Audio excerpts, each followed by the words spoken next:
Man, probably a fun fact on me is that I like to read. Like I like to read. That's a lost art nowadays. Oh, my great uncle is Jesse Owens. He won 4 gold medals in 1936. I always want to leave people with this, man, to all the viewers and everybody out there, man. Make sure you guys finish your story. Make sure you guys finish your journey because somebody's going to need it. Yeah. All you got to do is push the back button. That's all you got to do. Push the back signal. Try not to think about the future too much so you can maximize the now. Who's your favorite rap artist? Man, to be honest, it's crazy. Tupac always been my number one, right? Like he got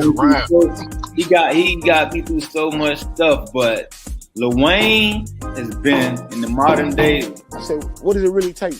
What does it really take to be great, Drew? And he looked at me and he was like, you really want to know? And he was like, to be honest, everything you did to get here, you need to be consistent times 10.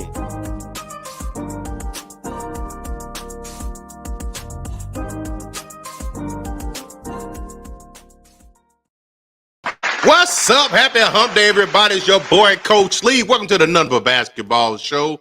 We 2 days away from the weekend. Man, have we got some stuff in store for y'all tonight.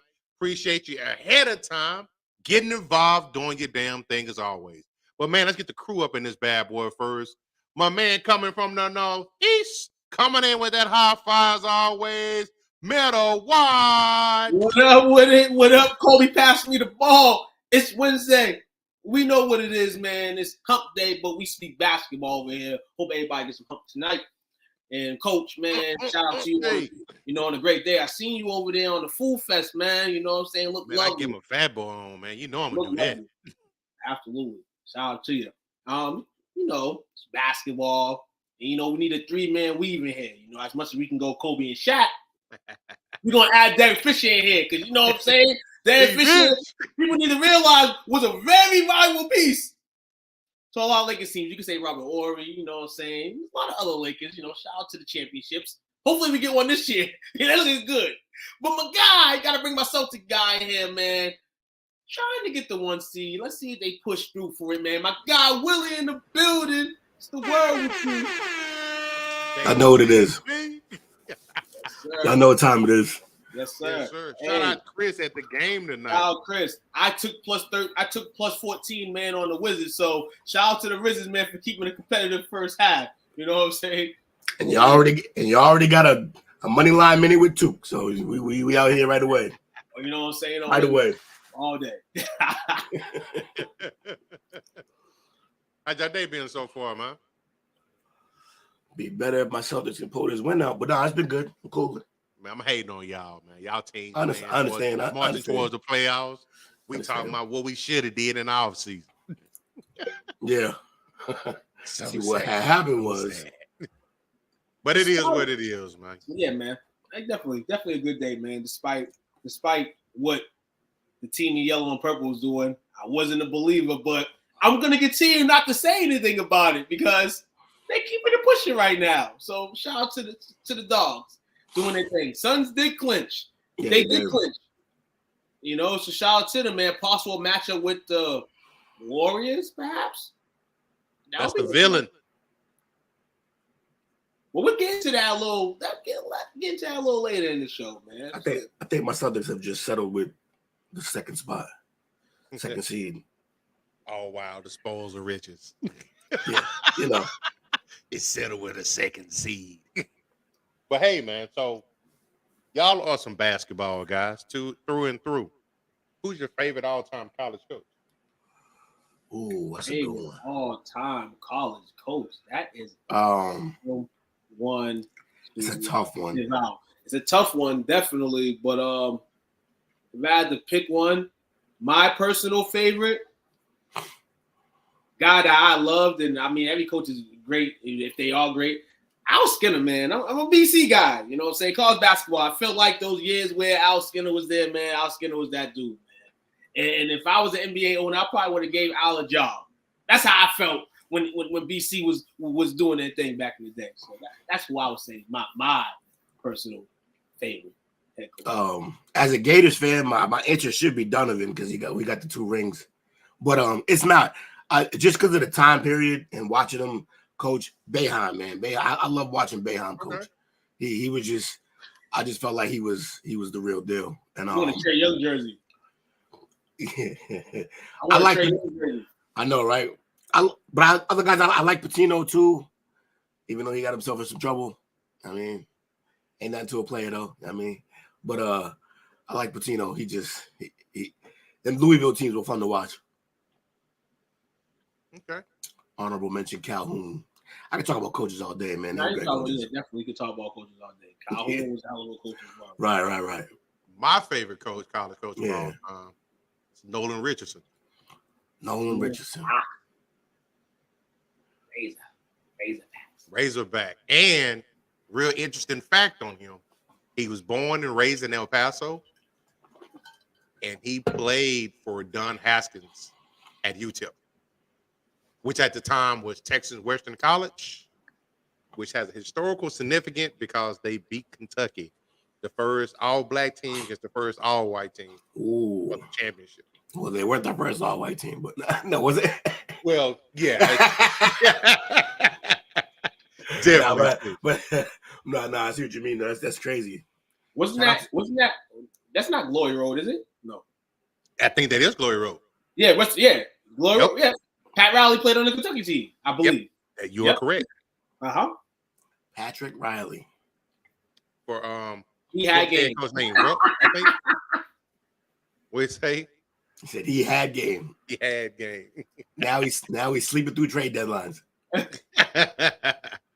Well, the reason why I asked that is because we got another guy. I didn't hear anybody name him, but he in himself, I had a newfound appreciation for him. I always respect him as a coach, except he was known to be a little temperamental at times, psycho. A little. I was trying to be PC, but psycho. But when he came and he coached Texas Tech, I saw a different side of him. Because at that time, he's at Texas Tech. Parcells was coaching the Cowboys, and they both were buddies. So we got exclusive access here locally on the radio stations where there's a regular on the show. And that's one Bobby Knights, Coach Bob Knights. He had also softened a bit, not a lot, because he was still throwing chairs instead. But like by that time, by Texas Tech, he had humbled himself a bit, and still a great coach, still had all the fire, but he wasn't smacking kids anymore. I don't think. No, and I didn't realize he was there that long. He was there from 2001 to 2008. That's a good little run. Yeah. Good little run. Because it's nothing compared to when he was in Indiana, but still. They didn't win anything with him, did they? Though, just some conference. They didn't win anything with him, but he did help set them up going forward. Right. Yeah, cause I remember that. I think mid 2000s or into like the 2010s, they was doing some things. They sent some guys to the league. I know that. Definitely doing his part, man. But my man, definitely, a man that you think of, in Bob Knight, definitely, man. That dude, man, solidified basketball in all hands, man. Guy that was aggressive, maybe at times too aggressive, but you got the attention of your basketball players, and that's the most important thing in the nature of the game. Is everybody has to have their attention to the coach, man. Coach has to, do his thing, for able the team to succeed. And Bob Knight, elevated a lot of players, man. He may have been too strong for some, but I wouldn't roll with him. Yeah, I'm old school, man. I'm from the time where you mess up on an assignment, the coach get in your face, grab you by the face mask, and get you to pay attention. Well, that's a different sport, but it's very much football energy on the basketball court that he had. Grit. I think the biggest mark that he left behind is that, sure, he'll fight with his players, but just as easily he'll fight for his players. Yes, he will. So I think that's the best thing you can have as a coach. Like, you can yell at me all you want, as long as I know when I'm on the court and we playing the games, you go fight for me. And I'm off the court, you're gonna fight for me. And he did that. So yeah, Coach Knight's he's a legend, man. How is he doing? Because we know the reason we brought this up was, well, he recently was hospitalized, right. With an illness, and they just described it as acute. So no particular details on it, but he has been released. He's 82 years old now. He's been retired since 2008, so it's kind of expected. Well, it gets scary usually when you get that story of at that age, a coach or anybody in the athletic field going into the hospital at that age with an illness.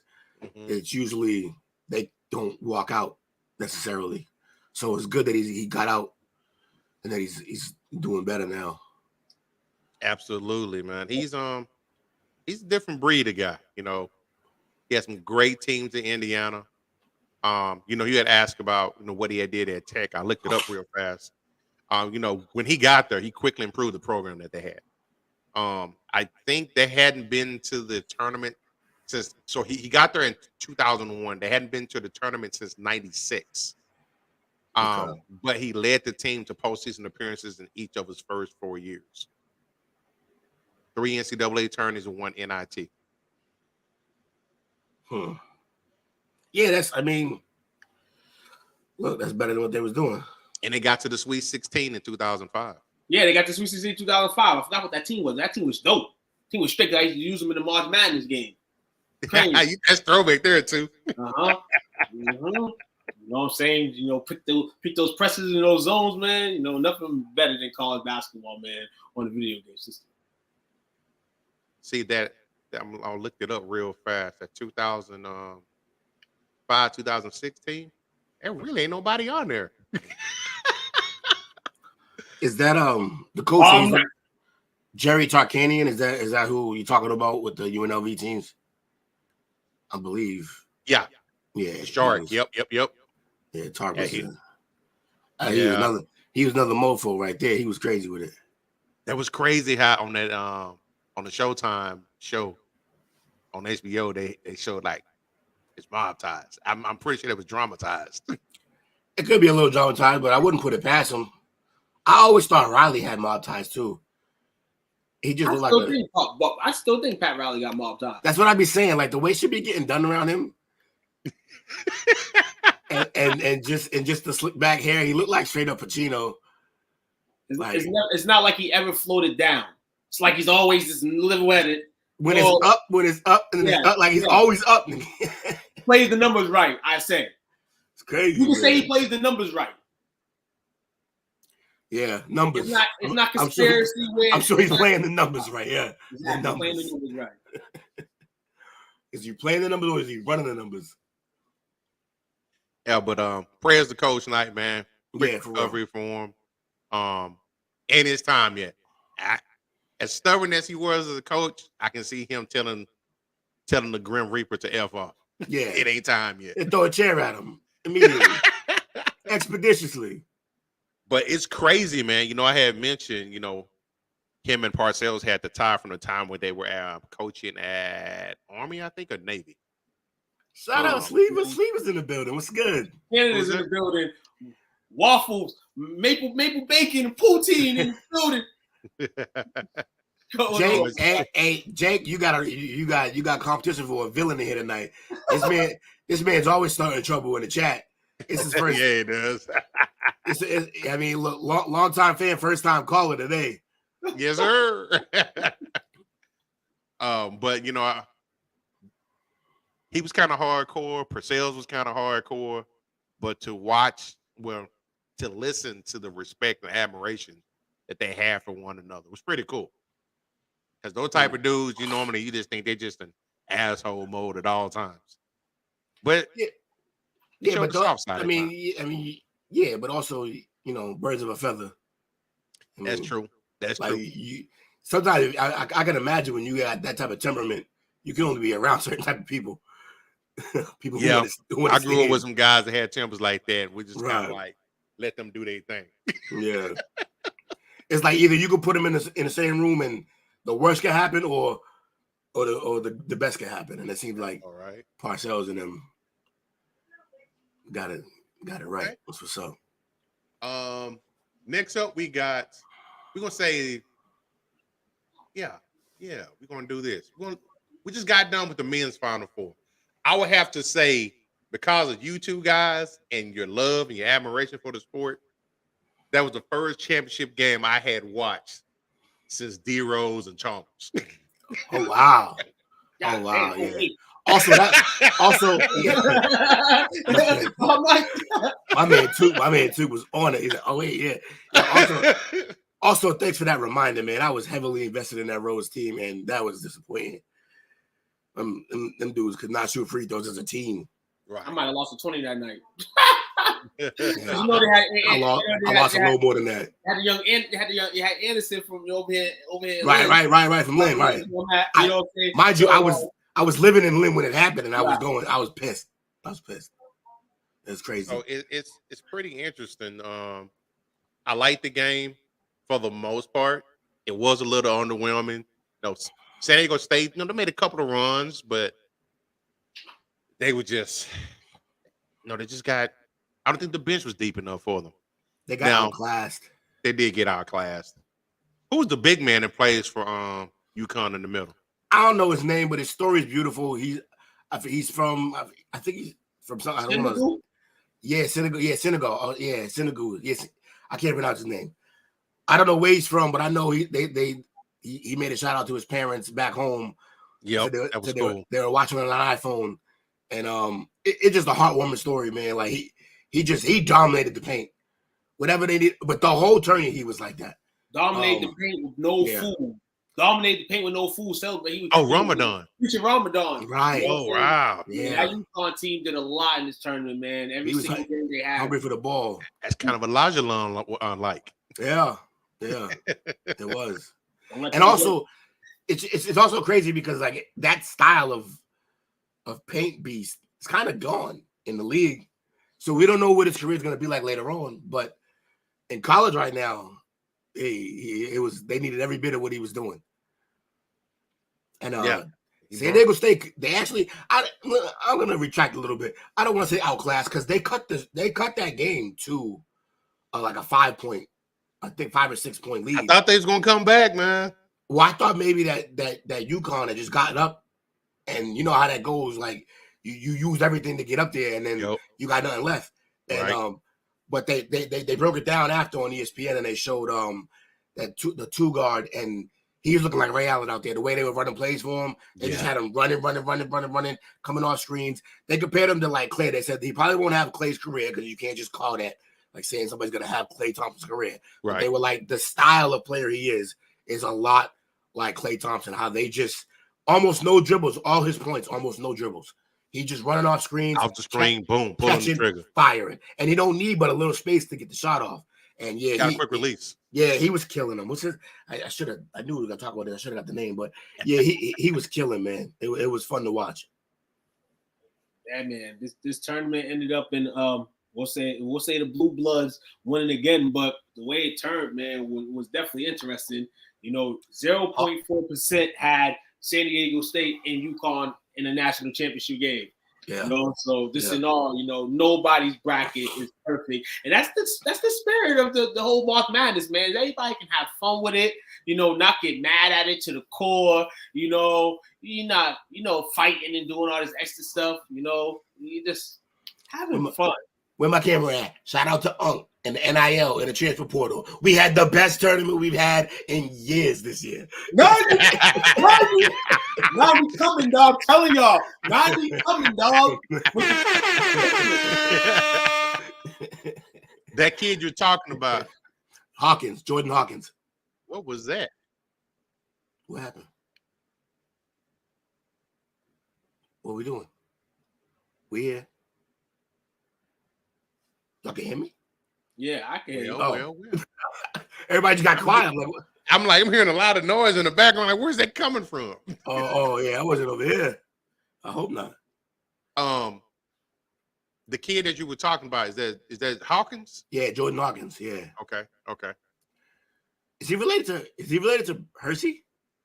Hershey or Percy? I know there's a few Hawkins that's already been in the league. He is from Maryland. Ooh. We gonna find out.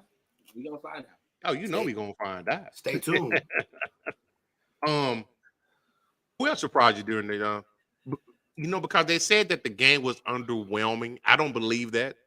I enjoyed it. The crowd looked like they were into it. Only in the sense that like they were up for most of the game. But look, the run that they made in the second half made it it made it a game. It made it a game worth watching. And then it's just because they couldn't cut it to less than the 5 before Hawkins put him away with a couple more jumpers. I enjoyed the game. Vegas, hey, that game was Vegas scripted, man. They wanted extra money. So once they San Diego go back, oh yeah, we're gonna plus the money, yeah. And then UConn just smashes them. You know what I'm saying? The bookies win. So I just feel like that's how I went in that game. The Aztecs had no chance of winning it. They made it spicy a little bit to the point where people were talking about it. But ultimately, throughout the whole tournament in this championship game, UConn put this stamp on from the rip.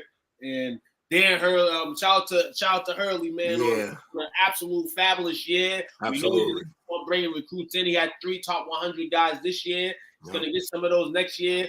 And New England's sake, you know, we may not be from Connecticut, but when Connecticut's good, hey, it's not that. New England, we'll take it. We'll take it. When the Huskies are playing good, that's a good basketball right there. People forget we have a connection in Boston. We have a connection to UConn just because Baz went there.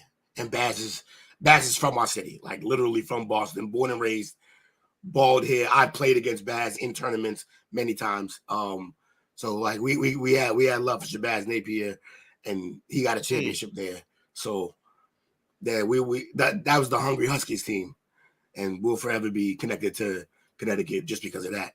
Also, I'd like to point out in under a half an hour, we got Moneyline Took and we got Conspiracy Minute with Took. He's on fire tonight, y'all. Yes, sir. All day, man. Put your money lines in, man. You know what I'm saying? You know, the big man you were talking about earlier, he's just a junior, Adama Sanogo. Yeah, and no reason they shouldn't go back for one more year. They should be. I think they were 12-1 favorites next year. They're not the favorite, but they're one of the top couple teams favored next year already. They did great, man. They ran, and it was pretty cool. So they won 5 championships since '99. Yeah, which kind of puts them now officially in the blue blood conversation. Exactly. I agree 1,000%. 3 different coaches. Yeah, that's the crazy part. That's the real crazy part. 3 different coaches. And not bad, coming from a team that to be fair at the time to even get out of the Big East. Yeah. To be fair, that second championship was kind of set up. Well, not the second one. The second coach's championship was sort of, yeah. Well, don't get me wrong. Ollie's a good coach. Ollie's a great coach, but the structure was still set up from Calhoun. Calhoun, yeah. But all respect to Ollie. I'm surprised he didn't last there very long. It just he moved on and they moved on. But man, to land a coach like Hurley after that. Yeah, it's blue blood type of territory. Yeah, shout out to Ollie, man. Yeah. I know the family pretty well. I used to work with his cousin. Okay. And he's a good guy, man, from what I understand. Yeah. Something else that was kind of cool too is they definitely like playing in Texas. 4 of them. 4 out of the 5. 4 out of the 5 in Texas. 2 in Houston, 1 in Dallas, 1 in San Antonio. Yeah. How much you want to bet they're in the tournament next year? They ain't putting them nowhere near Texas. Next year, UConn. Also, some say it's a little tainted, not tainted, but like a little. They had an easier road. They didn't face no number 1s. I think they only faced maybe in number 2, and they had a clean. But look, the tournament was crazy like that. And if anybody want to call out, like their overall talent, they beat the overall favorite to win the tournament during the regular season. They beat Alabama. So look, UConn, they were struggling at the halfway point of the season, and like a good coach and a good team championship heart, they bounced back. They got hot when it counted most. Yep.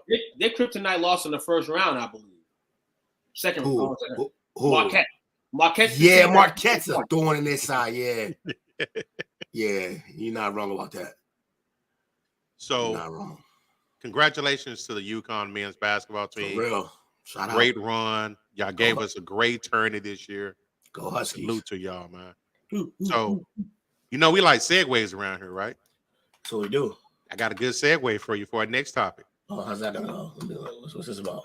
So this is regards. Obviously, we can't do the another basketball show without talking about the women's Final Four. And we just got done talking about Jordan Hawkins. His cousin and them. His cousin is Angel Reese. The irony, man. The irony. So if unless you've been underneath a rock or something, you know about, the game was probably had good build up to it, had some good runs, for the most part, but LSU just dominated. It was too deep in the bench. Man, they just couldn't miss. Now that's the game that they got outclassed. They got outclassed. They did too much. And Angel Reese wasn't even. She didn't have to be the best player on the team that night. That's true. And that's what wins championships, right there. When someone else steps up, and all that, and from the game to everybody, having an opinion on it, overall, you couldn't take away the great tournament and overall great day for the women's basketball game. I salute it. I salute everybody, even if you had a negative output on it, you know what I'm saying? It's what it needs. Like, there's no reason why they shouldn't get this. I mean, I don't know how the type of backlash they're going to go from it. We've seen two different girls, from two different sides give their opinions on it and how they're feeling today. They're feeling great about it. But overall, this is what the girls' game should have. 100%. Before we get anything else, we need the women too to be in this. Absolutely. Yeah. Look, I liked it. I was saying before we even got to the championship game that I was getting Kobe vibes from Clark. Like all that trash talking she was doing, all that just aggressive nature that like ice water in the veins. Ice water in the veins, chest pump, like pounding, like pulling up from shots that no one else is pulling up from that range right now. Just straight. I was getting Kobe energy. And sure enough, like she was killing the whole tournament. And she even had a great game that night. But Angel Reese, man. Angel Reese and them put a beating on her, and they let her know about it. Angel Reese let her know. So the big controversy was Angel Reese taunting her for a good 20, 30 seconds, doing her little. Now, everybody want to call it the John Cena, but anybody here know that's originally the Yayo. I mean, that's the Tony Yayo that John Cena co-opted. But she's doing the Yayo in the face, doing her own dance back to her, her own taunt back to her, and calling her out. Because the truth is, Clark at times had been disrespectful. She was disrespectful to the South Carolina player towards the end of that game. They're up by like, waving her off like, I don't even got to guard you. Like, all right, we get it. Everyone else, when you back off that far, we all know why. You ain't got to do the whole hand gesture. Again, I don't care because I love the fire. But I'm saying that's the type of that you're gonna look at everything objectively. She being disrespectful at the time, and I'm for it. I'm here for all of that. But people got mad when Angel Reese did what she did. And the truth of the matter is you reap what you sow. Be real. Yo, but real talk about all that controversy, that's what I was not in for. Yeah. On Monday. Yeah. And real talk, it's because of, dude, it's basketball. Yeah. Stuff like this is going to happen. That's the one sport where they're going to jaw at each other. Right. Killer's going to kill. Like, that's what, like, they're going to do their thing. I'm sorry, I'm going to use this. It's for these suckers that only chip in for a game because of how important it is and who's playing in it. Not throwing no shots at nobody, but that's who y'all are. So when y'all, you know what I'm saying, you want to be Mr. Barstool, you want to be Mr. Barstool and throw something out. Dude, you're a professional sports guy, right? But you ain't paying attention to this. Right. How disrespectful is that for your brand? You know what I'm saying? You're supposed to be changing. Different people that join these in the sports world supposed to change things. Y'all want to be the same. We ain't the same here. You know what I'm saying? Dave, we ain't the same. And if you ever want to go one-on-one, let me know. But in all, people that have been paying attention to this for a long time, know that girls have pride, drill, all that, man. Caitlin said the same thing today. It's nothing, man. Yeah, she said nothing. She's seen her doing the Tony Yayo, Cena, whatever you want to call it. You know she's seen that as a player. But you can't do nothing about it. No more ammo in the tank. Y'all lost the game. Clark Clark even shed some greater light on it. She was like, "You think it's just us?" She was like, "Hey, we all talking trash out there." She was like, absolutely, plenty of us going at it. And quick little story time. First year in Kevin Honan, too. You remember? First year in Kevin Honan, I'm on Zach's team. We get to the semifinals, we lose. I turn around to coach and I'm like, "Yo, Zach was coming into like stardom. He was blowing up in front of our eyes, becoming a great player, but he wasn't trying to pass the ball." I told coach, next year, if we have the same exact team, minus our best player, minus Zach, I'm saying we're going to win it. The next year, the championship game is me versus Zach. Me and Zach talk shit the whole game to each other. It was like a full court one-on-one. Like, that's what it was. We had teammates, we kind of passed here and there, but it turned into a full court one-on-one. I tell the story because I won the game. And I won the game on a shot that Zach could have hit it, but he missed it. I hit my shot, he missed his. But yo, my point of that story is we talk trash the entire game. That's what competitors do. And what we do after? Chilled out. After we got mad, we all went back to my grandmother's crib and chilled. That's it. That's the way it's supposed to be. That's homies. Like people gotta stop. Like, this is how the game goes. If you just because you got to see it, like you gotta visually see something like that, get over it, man. Get over that. So time for me to put my old man perspective on it. I love it. I'll have to say, when I initially saw it, I was like, yeah, it's kind of a bad look. You chasing her down to do it. Yeah. But then the chase that was wild. But then I sat there and I thought about it. I'm like, you know what? That's what competitors do, man. If you don't want nobody to celebrate or do that, stop them. Win. Stop them. For me, the part that I didn't like, and it's interesting that too mentioned it. All these part-time spectators coming in and want to be looking like experts and stuff like that. Keith Olbermann's bitch ass. Yeah. I like Shaq's rebuttal to that too. I didn't shut his ass up. I didn't catch what Shaq said. That's crazy. Yeah. Shaq told me to shut his ass up. Okay, D's. So, for me, the biggest thing that I got out of it, obviously, the ladies competed. But we're a business here. Yeah. And we like to handle ourselves as such. We even talked about this a little bit in the meetings and stuff like that. This is what the WNBA needs. Yeah. This is remnants of Magic versus Bird coming out of college. Mm-hmm. That was the energy that they brought over to the NBA. And it saved the NBA. Mm-hmm. The NBA was on the verge of being non-existent before they came in. This is what they need.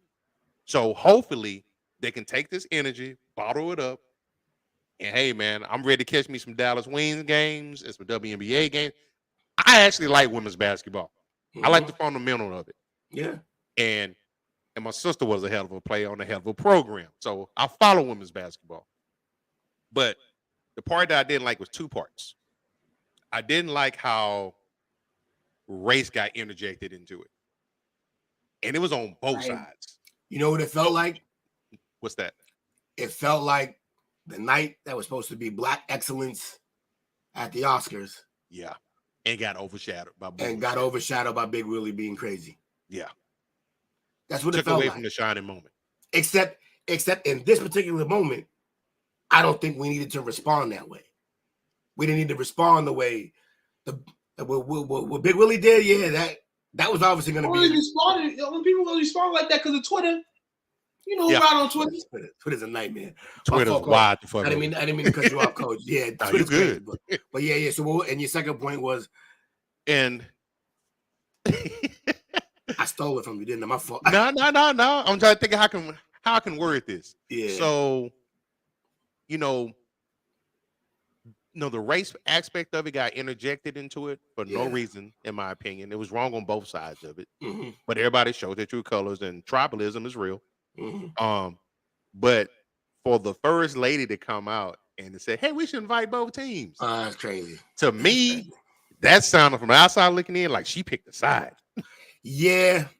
That's our first nature to go that way. I want to give her the benefit of the doubt, and I want to think that in that moment, maybe she was watching the game and she was just watching female excellence. I'm gonna call it like I see it. To me, in the People are going to show their true colors when they unintentionally. Yeah, back against the wall. They're going to show it because it's going to be an emotion. It's going to come out, and sometimes when it's out of the tube or 2 page, you can't put it back in there. Yeah. And for me, for her to even make that statement, because she felt some type of way about something. You got to think of all the energy that was going on. So she had time to digest what was going on.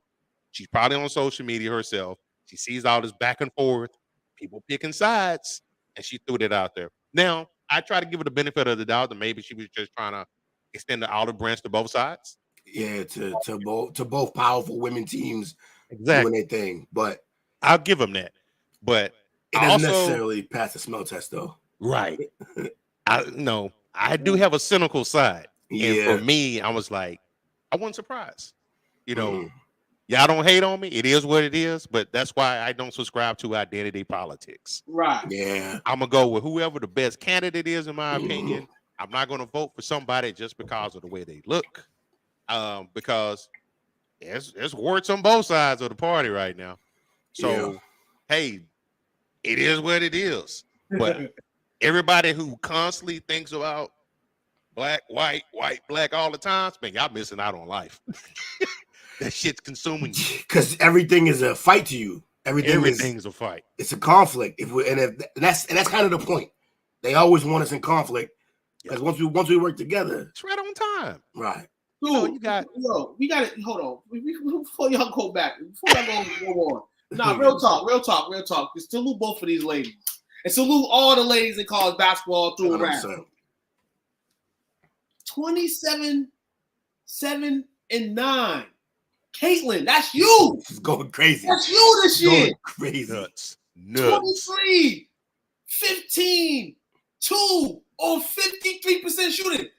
Angel, that's you. In the race. South Carolina and LSU was on the collision course all year. Yeah, they were. Cinderella shoe stayed on Iowa's foot, though that was the second seed in their region. LSU wanted it more. They were going to make sure they got it, even if it came in a rematch against South Carolina. Mm-hmm. The whole thing about this is both of these ladies, and you mentioned it earlier, Larry Bird, Magic Johnson vibes. Even if it ain't that, these are two ladies that can definitely put up those numbers in the WNBA. And there's nothing you guys said. It brings homage and it brings paying. You're seeing ladies get more shoe deals. You're seeing ladies, in them picking up more points. You see the stars. You see that. All that's coming. You see the upcoming talent coming in college basketball in itself. Yep. Shout out to Miss Mia at BC. Shout out to the Boston product, man. Absolutely. Shout out to Kiki Rice. You know what I'm saying? Yeah. Shout out to the twins at Miami. Aaliyah Boston, like everybody, man. Like shout out to the Go to Boston. Shout out to Shea Penny. That's my dog. Y'all hear that? We bringing that smoke all day. You know what I'm saying? Hey, yo, and here's the best part of it all. You want to know the best part of it all? I actually can't wait for next season. Like a mug, man. I want to see them go at it. I want to see them go at it regular season and then again in the tourney. I want to see it. Right. We want to see what's funny? They got all these people all of a sudden show the interest in this game for the wrong reason. Mm-hmm. Put that same energy towards the WNBA. Yeah. That's what I said. Put that same energy towards the WNBA. Like real talk. That's the Bill Burr. That's the Bill Burr bit. Y'all didn't go to the games. Why? We say post, man. We say post and all that, man. Like I'm just here. I'm happy this is on. Damn. This is why we pushed it for the equality. It's needed from everyone. Let's continue to push ladies sports. Real talk. If you have a show and you're not talking about a ladies topic in sports, get the hell off. Shame on you. I ain't watching. Yeah. That's what everybody has to start growing. Somebody has to implement the imprint for these guys. I don't care if your scripts change. Maybe that's us. That's helping y'all do that. But we know y'all watching us every day. So if you're watching this, continue to do it. Not just on great nights like Sunday night. We're going to learn you. Talk about Sloane Stevens, you know what I'm saying, winning me some cash, plus 4.5 in tennis. You know what I'm saying? Shout out to that. You know what I'm saying? Shout out and all, man. Real talk. Even if you're betting, watching, all that. Show them some love. Show the ladies some love, especially playing sports. Man. Like Cole said, I had a sister that played sports. Yeah. My sister that was better than me in ball. And I say it and I preach it again. She's a monster. She was a beast. D1 offense out the ass. Like, literally. Sitting here like, damn. The yo-yos. Don't I'm matter. talking about the yo-yos with the handle. Like, it doesn't matter what you are. Yeah, I can go pound in a one-on-one in the post. Yeah. But when the scouts looking at the tape, you don't want to step out there. One of the men want me. And that's overload because she's nasty. And some men basketball teams may want her too. They don't want to go that far again. But make the WNBA great. I'll put most men on an island against your sister. They don't want that. They don't want that smoke. She got the yo-yos, bro. Like, the handle's crazy. Crazy, man. Shout out to Jasmine Carson, man. She gave him 22 off the bench. Yeah. And if I'm not mistaken, she went perfect during that game. No misses, huh? No misses. Scored 22. I think she went 7 for 7, I think. Doing the work. But shout out to you, ladies. Shame on you fools making it. J too, man. Keeping the U.S. The rapper camouflage daughter. Yeah. Also, I like to just dispel some crazy notion that what Angel Reese did is gonna hurt her in the future. Hell no. Nope. They're gonna get her drafted higher. The league is dying for views right now. They need some personality in that league. Even Charles can continue to average 20 and 10 and need buckleness. They need somebody, not to disrespect her, but the new generation is coming. You know what I'm saying? They here. The Brockway twins, all them need smoke. You know what I'm saying? I'm actually hyped. She want to come back into the WNBA. Everybody needs smoke, and Angel gonna bring some smoke. That's what it is. The only players that I've even been close to this excited to see them go to the next level for females basketball was when I was watching Tarazi, because we watched that whole run. It was crazy to watch. And she had a fire too that we loved. Tarazi, Skylar Diggins, because she's a problem and she was gorgeous. She was. And that's honestly, those are the two names that come like most of it, and probably Sabrina Ionescu, because like she was just an all-around baller and had ties to Kobe. Like she had the Kobe ties, like they was cool. But other than that, and all of those names, I'm more excited to see Clark and Reese go than any of those names. So I can't wait. We got the ladies. Love y'all, man. I want to shout out 2 more. Yeah. I want to shout out Lena Bid, and I want to shout out my girl Ivy Lotta. Those are my dogs. Let's go. Dogs, straight dogs. But man, woman there, we gonna pay that homage to you. And if it's well deserved and it's way overdue. We're gonna do an all women's basketball show next year when they come back. Oh, we're gonna support. We're gonna do one in a couple of weeks. WNBA about to stop, baby. Good call. You're right. The draft's on the 10th. That's right. But neither of them ladies are gonna go. Also, UConn ladies are gonna be back in there next year because Paige is coming back. Who? Paige Beckers. Yeah, Paige Beckers. Okay. Hopefully that knee's healthy, but she's a problem. For me, showing my age, 2 players that my 2 favorite women players of all time. Dawn Staley. Nah. Tamika Catchings. Yeah, Tamika was unbelievable. Shout out to the Dunkerville Panthers. Yeah. And I'm showing my age here, man. Showing my age here. Cheryl Miller. You know it. Anytime you can make your little brother, who was an NBA great himself, and he's known as Cheryl Miller's little brother. Yeah. She brought it. Yeah. Also, when you see the highlights, you're just like, oh yeah, nobody can stop her ever. Like any era, like there was nobody who gonna stop her. And she had crazy post moves. She like Mikhail out there, like just the post move was crazy. For me too, I gotta throw a little shade. I gotta get a coach's hate moment. Uh-oh. All our proud LSU fans in our group. I got number love for y'all. But you know what? I thought was interesting. I want to look at y'all's roster. Half y'all team from the great state of Tejas. Salute. Hey, yep, and they need to sprinkle that. They need to sprinkle some of that on the Pelicans and the Saints. Hate. For all those people that are saying, "Oh, the Lakers gave y'all all their players, and y'all still can't make the playoffs." Possibly ain't gonna make the playoffs. Come on, man. That's because one of our fellow fat boys can't get on the court. A guy that's a Pelican, he wasn't traded from the Lakers. He said that's a y'all problem. It's not on my dog. Hey, you don't get to like boost up on guys that y'all traded. No, I'm not boosting up on the guys we traded. You gave up on them, and they all balling now. But the thing is, no. Unc told me that they was gonna cash into all this. You know what I'm saying? And it looks like they cashed out for 2 cents because it was nothing. Yeah. Unc's taking a beating in this show. Unc, we love you, bro. But man, let's go ahead and head for our first break for the night, man. Everybody hanging out with us tonight, we appreciate it. Got a little serious there for a minute, but it had to be said. Shout out to my co-hosts on here, man. They did their damn thing in the first phase. We coming back live and direct for number 2. See y'all in about 15, 20. Hold on to your butts.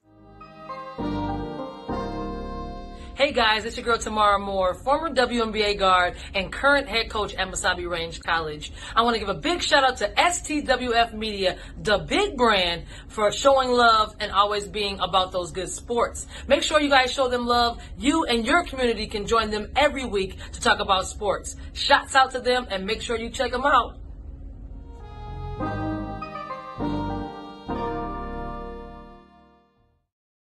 See,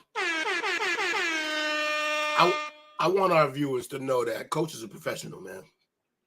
He's a professional. Coach is a real professional.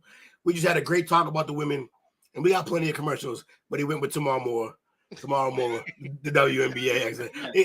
He's a pro that we working with. Just so y'all know, when we look great, it's because we got a great leader. Just know that. Appreciate it, fam. Appreciate it, man. Just doing our thing, man. We're just trying to make the world go around this bad boy. So, time to talk about the big boys now. So we got, this part kind of hurts because we can't even get a participation trophy in Mavs land. But getting pretty close. It's nut cutting time. Got the NBA play-in tourney. I think the last regular season games are Sunday, I think, if I'm not mistaken. I believe so. So, got the play-in tourney going on. You got the the 9th against the 10th place team, the 7th against the 8th place team. It's a damn shame. Over half this league makes the goddamn tournament. Yeah. So it's like 2/3 of the league. 10, it is. It's what, 30 teams? Yeah, 30. 20 make it. Yeah, 20 make it. It's sad. 2/3. And it's even worse that we're not even participating this year. But anyways, so struggling to get there, but they there. They there. Hey, they traded at the trade deadline. I told you I like those moves. I like those moves when they made them. LBJ came back, gave him some juice, and they finna push through the finish line. I know nobody probably want to face them right now in the playoffs. I know that much. I give them props for that. So right now, actually, man, they made a whole big deal over 5 extra minutes in OT for that diva. It's crazy that they talk about. Oh man. So they April 11th is when the play-in tournament games are. You got number 7 against number 8, games 1 and 2 in each one. So the 11th, then the 12th, and then the winners from both of those games is on the 14th. So right now, as it stands, from a play-in perspective, in the East, you got Miami, Toronto, the Hawks, and Chicago right now. And in the West, you've got Lakers, Pelicans, T-Wolves, and Thunder. Ugh. Yeah. Mavericks, when the Mavericks calling in, and I believe do the Jazz got a chance? I don't think the Jazz have been eliminated probably, but Jazz look like they're done. Yeah, Jazz. I think the Jazz might be done. I did see today the only way that the Mavs even have an outside chance getting in Win the is rest. Oklahoma got to lose the rest, right? yes, or go 2-1 and Oklahoma goes 1-2. That can happen. It could, but they got to defend a chair first. It's not looking good for the Mavs. They can't. Nah. They can't To guard be their honest, shadow. I kind of they've had it's been talk around here that they're going to be shutting down Kyrie and Luka. It might happen after the night. Yeah, I heard it's only if they said with Luka. I didn't hear the Kyrie one. Yeah, they said with Luka. With Luka, the minute that they're out, they're gonna say. I heard both of them. Yeah, man. If they lose tonight, French toast, crunch. Yeah. and they losing at halftime, 71-60 to Sacramento. Surprise! That's a bad draw when you're trying to get to the playoffs right there. It's a bad draw. The best offense ever. That's why those Charlotte games that they lost back to back was so critical. Yeah. They be the NBA, they have a thing with the Kings.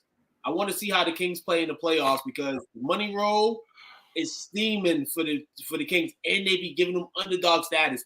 The Kings were a 6-point underdog tonight against the Mavericks. Are you kidding me?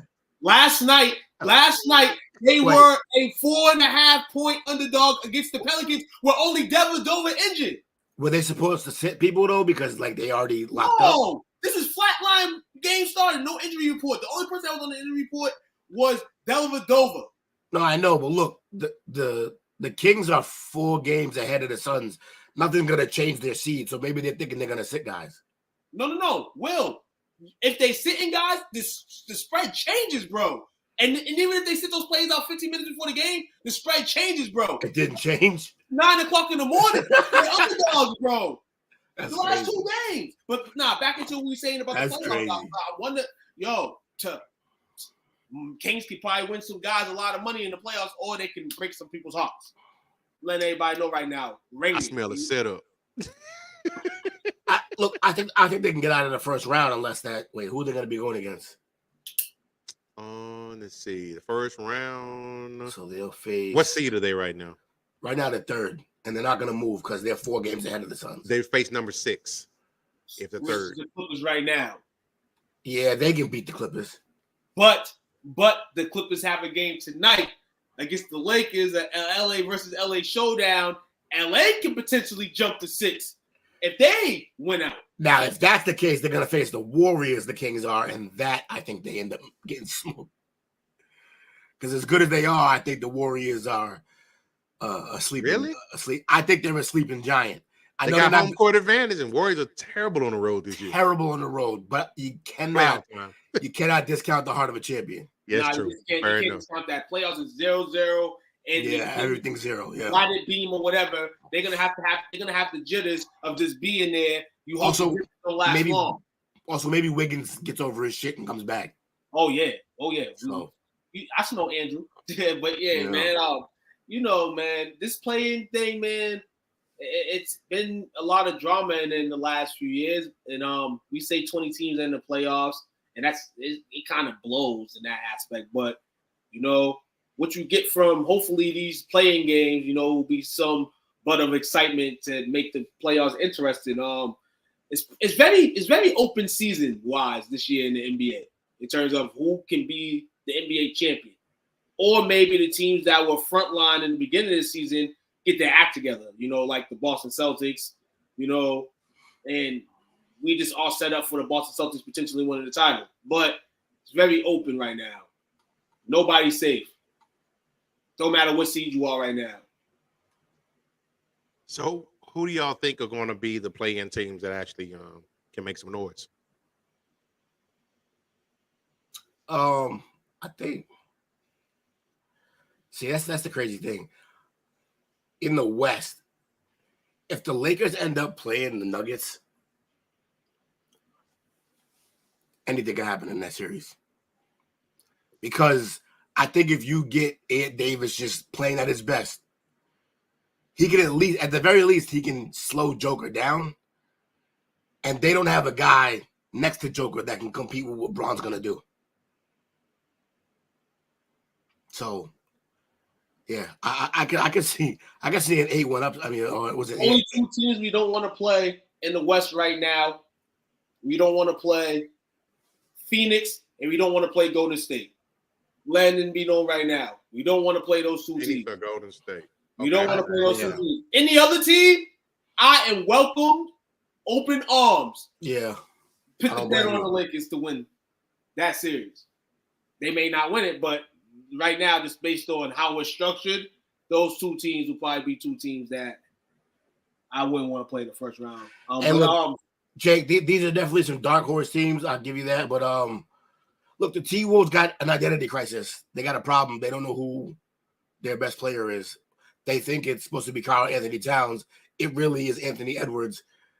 And Cat, I saw a breakdown the other day, multiple times at the end of games, like 10, 15 possessions, he's just standing at the 3-point line with his hands by his sides. Supposed to be a dominant post player. What is he doing? No longer his team in Minnesota. They don't know. They got to get rid of him. They don't know who he is. I mean, the Timberwolves were better last year. You would say that? I mainly because he was doing more. I just say in a situation like this. Ant Edwards is a better player though. They place themselves. They place themselves. I mean, they play the 8 seed. They play the Pelicans. They probably won't see Memphis, but they gave Memphis fits last year.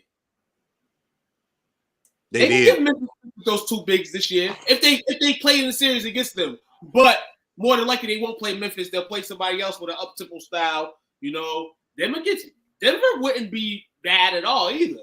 You know what I'm saying? Considering, you know, you got Jokić and, I mean, Gobert's a good defender, so you can leave him there, and it gives Cat an opportunity to do his thing. So, I mean, like I said, nothing's safe here. But if I had to pick teams out, the playing wise, I mean, I feel like how it stands. I realistically thought the Mavericks would jump the Thunder, but I don't think that will happen. It's bad, man. Was that? I think it was at the beginning of the year, maybe. One of you guys was talking about, you know, Kid's time when he was with Milwaukee and how it ended. Yes. And I think it ended very similar, the same way in Jersey too, right? I think he ended up getting run out of there. Yeah, he ended up running around. He did some crazy stuff too in Jersey, dog. Like the spill the drink to call the timeout. Yeah. I love that shit. That was hilarious. Big kid's crazy, dog. It was funnier just because he was like he mouthed it to him. They caught him on camera. He was like, run into me. Run into me. Bad acting. It's terrible. But I will say, you know, our media is nothing like the media on you guys' end in the Northeast. Yeah. But I have been proud of our media because they've been on his head just from time management to roster rotation. It's like just not good. It's not good. It's like something's off with the chemistry. To be fair, look, you could sprinkle powdered sugar on a turd. It's still a turd. Like, y'all ain't got no defense at all. No defensive player. The one defensive player y'all had, y'all traded him away. Yeah. So, like, not for nothing. Not that, like, look, he had a similar quality team pretty deep into the playoffs last year, to the conference finals. So obviously, I mean, you could call it coaching because they regressed, but also, is he cooking? Is he buying the groceries? Because whoever bought the groceries this year, y'all brought home bad hot dogs and ramen noodles. Like, y'all didn't bring home. I've got some patience because to me, them making it to the Western Conference Finals last year, that was just a gimme. It was just extra gravy on your sandwich. And do I think we're as good as we were last year? No. Do I think we're as bad as we are this year? No. We're somewhere in the middle. But we definitely got some tweaking that needs to happen. I believe, you know, they got left in a bad spot. Didn't have many draft picks coming into it. Nico got it's up to him to move it around. But hey, he moved the KP, contract. They were this close to moving Tim Hardaway Jr. That was the one they needed. That's the one they need. They needed to move that and not Finney Smith. Yeah. And that's the mistake. That's what they were trying to do. But ultimately, we ended up with this. But Like it seems crazy, right? But I truly believe if you move, if it's Hardaway in that trade and not Finney-Smith, y'all are like the 8th seed right now. Like, Yeah, and looking good. I would agree with that. Like I think he's that important to what y'all was doing. And it kind of sucks too because we just gave him that contract extension last year, so we paid him versus Brunson. A friendly deal too. Very friendly deal. We paid him versus Brunson and ended up losing both. Yeah, we got Kyrie. You know, it's a rental though. I think he's going to stay. You think he's going to stay? I think he's going to stay. You know why? Why? Just because of the money, the max contract here, and because of his relationship with Kidd and his relationship with Nico. Okay, but okay, but yeah.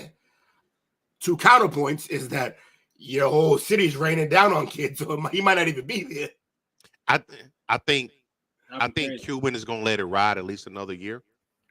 I think it's going to be key though what they do in the offseason. And then the other point that I'll make is he already walked away from that extra year in a contract before with us. That's true. So I don't know. And then I refuse to try to pretend like I know what motivates Kyrie Irving. Nobody knows. I don't. But you got it. So he's what, 31 now? Yeah, 30. So he don't have too many max contracts left in him. This is also true. This is the last one. This is the last one, and I say his relationship with Nico, just going back to Nico's time as an executive with Nike. They just got to move. Like, what's my man name? Powell. Got to get him up out of there, man. I don't know why they like him so much. He's a versatile. Like I think they kept seeing the upside on his defense, but it never really. He hadn't been the same since he blew out his Achilles. Yeah, and that was 2.5 years ago. That's a bad injury, especially for a big man. A big man whose game is explosion. But next year, the only people that they have on the books, Luka, Hardaway, Bertans, Kleber, Bullock, McGee, Green, and Hardy. So, we see what they do, man.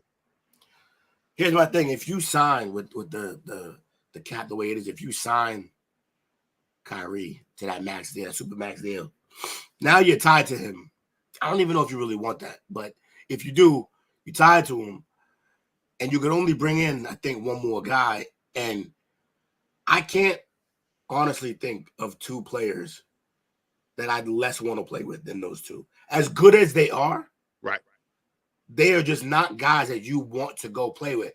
And then Cuban, over the years, has now made himself from a guy that you want to go play for to not even that. And then also your coach's kid. I'm not trying to rain in your parade. I'm just saying something got to give. I don't know if I'd sign Kyrie. I just think there's already too many strikes against your franchise right now. The only reason why, he came out and he was quoted as saying, I guess he kind of had me. Oh, wait, that was what he told us. It was more of, if I'm not, I probably don't get the quote 100%, but he was like, he kind of came here knowing that this is not going to be a championship team overnight. And he understands the process of it. Okay. I think the only reason why he will fit in here is because Kyrie does what Kyrie wants to do. Mm-hmm. And for the most part, is that type of place. It's that type of place. They gonna cheer you on when you're good. They're gonna boo you when you're not. But other than that, they're not gonna get caught up in too much what's going on here, from a fan standpoint. But shout out to y'all teams, man. I'm looking forward to the playoffs. The best time of the year for the NBA to me. You looking forward to more Laker ring? Yeah, man. My man Jake. I'm pulling for both y'all to be in the finals again. Yeah, that'd be great. I mean, look, it's always the best. The league's always at its best when it's Lakers Celtics in the finals. Every time. It's gonna be real difficult for y'all to hold up your end of the couch, but I think you could do it.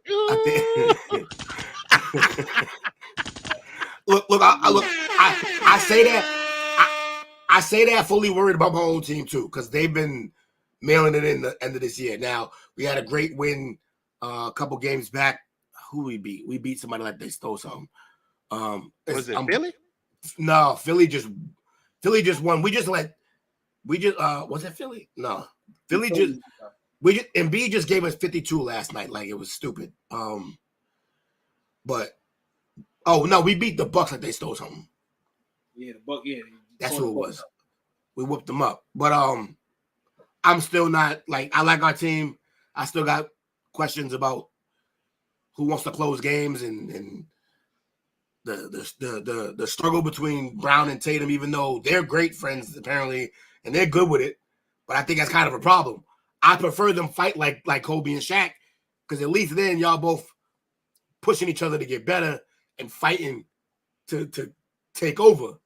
But this is more like, all right, now you do it tonight. No, you do it tonight. It's like, yo, one of y'all fucking do it. I don't care who, but one of y'all do it, and we'll be all right, I think. But I don't think we're a lock the way it looked like for most of the season. I don't think that anymore. But I still think we should be the favorite to get to the finals.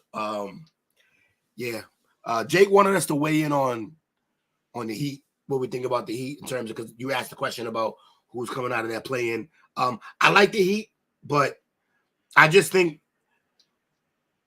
that team, from their veterans moving, they're in the transition from moving from the veteran guys who ran that team, the Jimmy Butlers and having Lowry as one of your vet guys and stuff like that. They're moving into having the younger guys take over. Bam and Hero. Bam and Hero, and they haven't stepped up enough yet. Right. Now, look, they're a scrappy team that knows how to win, so I'll never call them out of it. I actually think that the Raptors are a little more dangerous than they are coming out of that play-in scenario, because the Raptors, another championship pedigree team. But I like the Heat. I don't know how. Yeah, I don't know how it plays. I think they can get in.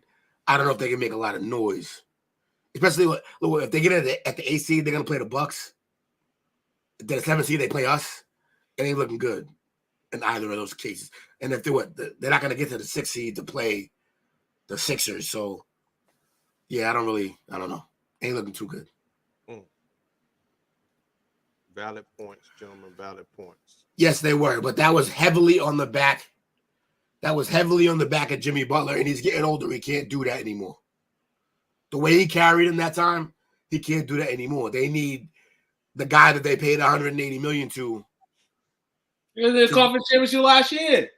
Yeah, but still, it's not enough. No, I'm talking about him. It was Yeah. With a team that they trying to get from the veterans to the young guys. They did the same thing last year, and they kind of hit their eclipse. So I don't, like Will said, I don't think the eclipse is going to hit this year. They're going to have to really scrap it out and duke it out and really show us that we've been missing something this year, because they've been kind of under the radar. I mean, you expect one of these playing teams to shoot up. Maybe it is them, but we're not going to put our money on it right now. You can do that, though.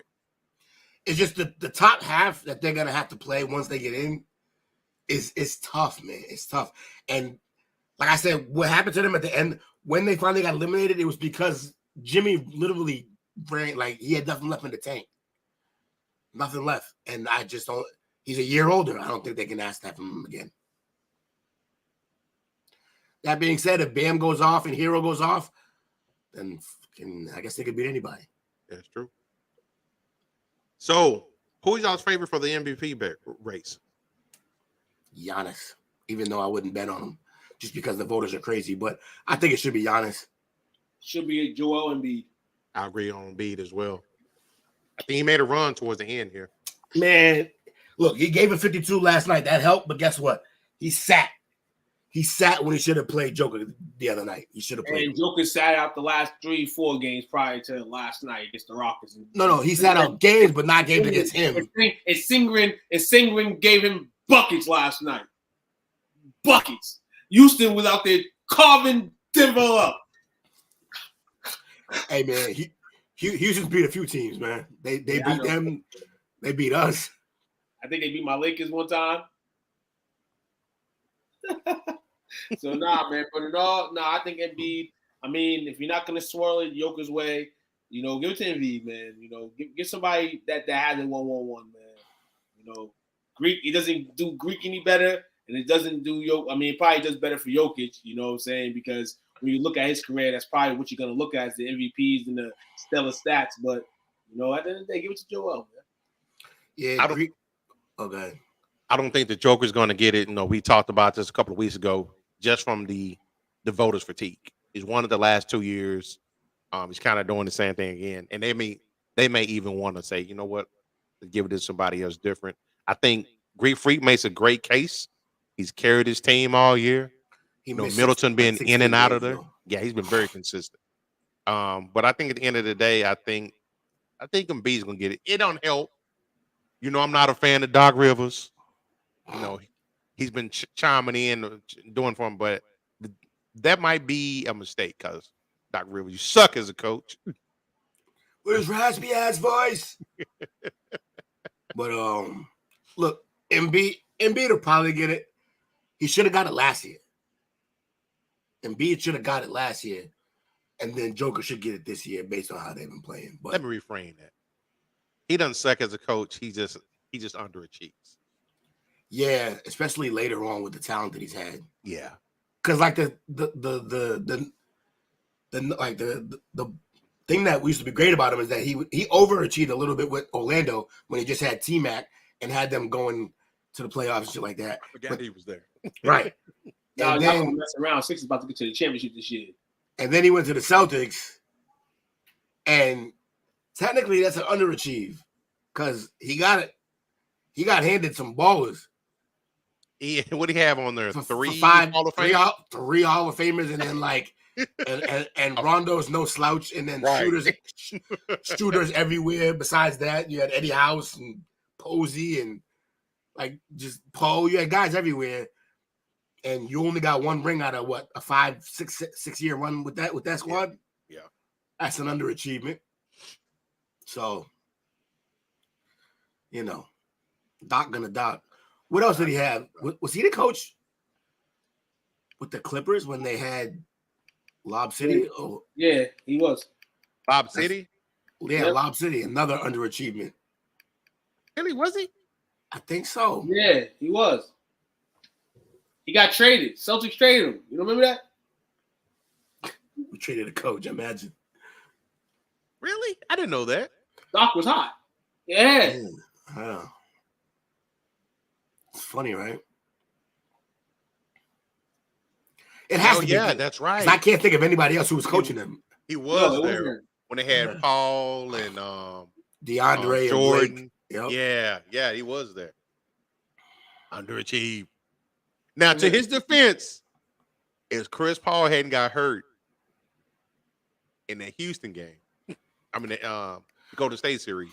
Yeah. And it's about to be Golden State. And if my aunt had balls, she'd be my uncle. Look. Damn.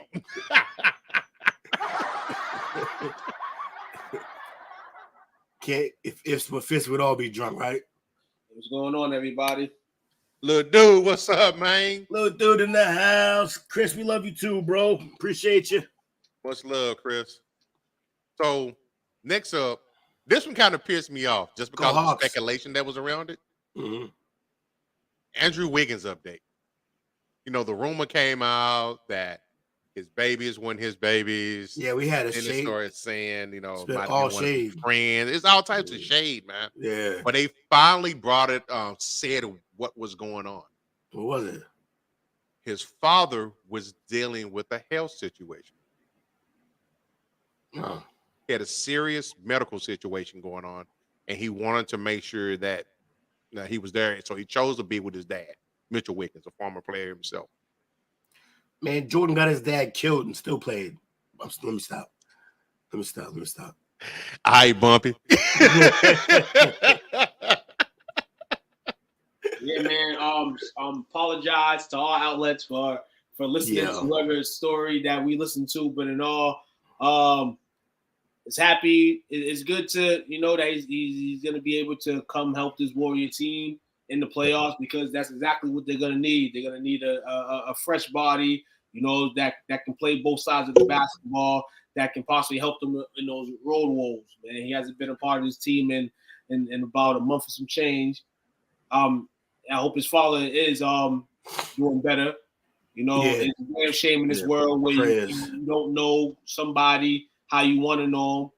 How like a lot of people in this world is probably known all through Google and all that to put a story up of his girlfriend sleeping with a former best friend and the kids may not be his. So I mean, straight trash. Yeah, trash reporting. SCWF Studio, we apologize for perpetuating that lie and all that stuff, because at the end of the day, we wouldn't want nobody to play with anything that we're dealing with, either relationships, any of that. And it's a damn shame. But shout out to Andrew. Hopefully you ball out. Yeah. Boss man in the house. What's good? What's up? Healthy Warriors team is dangerous. Yeah, Healthy Warriors team is dangerous. And yeah, just like Took said, shout out to Wiggins and his family. I hope everybody's healthy and ends up okay. My Celtics just won. Let's go. And MJ, if you see this, we were just joking, man. Kinda. Come get you, dog. Come see me, MJ. Bring some sneakers. I need them red and white 12s, man. I need them. But prayers to the Wiggins family, man. Speedy recovery for your pops. And those throwing out their shade and rumors, get some help. Yeah. Yes, indeed. Get some help. So, man, we coming into the home stretch, man. It's power rankings time, baby. Woo. Just top 10, 10, right? though. Top 10. Just 10, though. Top 10. Not the wheeled special of all 30. It's 10. It's just 10, but they clean, though. All right, let's hit it, man. Coming in at number 10 with a record of 42-38. Previously ranked number 12, we got that Golden State Warriors. We just got done talking about Wiggins. He's been out for 50 days. It's about that time, man. They're hitting their stride. They know what time it's about to be. It's about to be playoff times. About to be time to defend that title, and that's all I'm going to say on the Warriors. Let's see what they do. Number 9, coming in with a record of 46-33. Previously ranked number 9, the New York Knicks. The Knickerbockers. Hey, Jalen's balling. Clinch the 5th seed. You're going to get Brunson versus Mitchell, round 1. Yeah, that's crazy. Cleveland. It's going to be epic. Knicks in 6. Knicks in 6, even with Randall on the bum ankle? Oh, he'll be ready come playoff. He'll be ready come playoff time. I think it was a little bit of he may be a little dinged up still, but they need the big guy. He's got some good rest. Go Knicks. Yeah, maybe that ankle injury will keep him from doing too much off the dribble, which sometimes it works, but sometimes it's a little too much, and he needs to just get back to the post and do his post thing, and that actually might help him, just calm him down. That's true. Yeah, Knicks got a nice little team. They missing one piece. Coming in at number 8 with a record of 48-31. Previously number 7, the Sacramento Kings. Greatest offense in the history of the league so far. Heading back to the playoffs for the first time in 16 years. And was it Seattle for baseball broke it this year? Yep. They were they were the longest. I think they had 23, something like that. And then now the next longest one gets broken as well. Shout out to Mike Brown, man. The Mike Brown redemption tour is crazy. Hell yeah. It's crazy. They thought he was dead, man. They thought he was going to be the savior. Now, I'm not throwing no shade, but man, his confidence took a hit when he was in Cleveland. Oh, yeah, everybody. I don't like the way how that ended. You know why he took a confidence hit like that? We know why. Bump did it. You know what I'm saying? So, and all, man, everybody's confidence hits a swagger lower, we'll call it. Yeah, because he breaks everybody. Yeah, I think it's the aura. It's like we got to do right in front of him. Nah, it's the whipping boy theory. Like, you ever read that book, The Whipping Boy, where the king had a prince. It's about the prince, and the prince could never be. Like, you can't ever discipline the prince in front of everybody or anybody. Never discipline the prince. So instead of disciplining the prince, he had a whipping boy. And every time that the prince messed up or did some dumb shit, this one other kid used to get his ass beat for it. And in this case, it's the head coach. In the case of LeBron, it's everyone else. It's Kyrie when it's Kyrie on his team. It's Chris Bosh when it's the Heat. Yeah. Cannabis thing. It's Spoelstra when it's the Heat. Yeah. You know, it's always the other guys. Never He him. tried to get Spoelstra fired after the first year.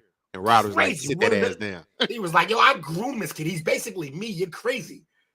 There's no way we're getting rid of Spo. Like, all I got to say is the same smoke y'all give MJ, deservedly so. Yeah. He give LeBron the same smoke. Everybody got shortcomings on their personality sure. when it comes to this game. You got to acknowledge that. You can't be biased or hypocritical.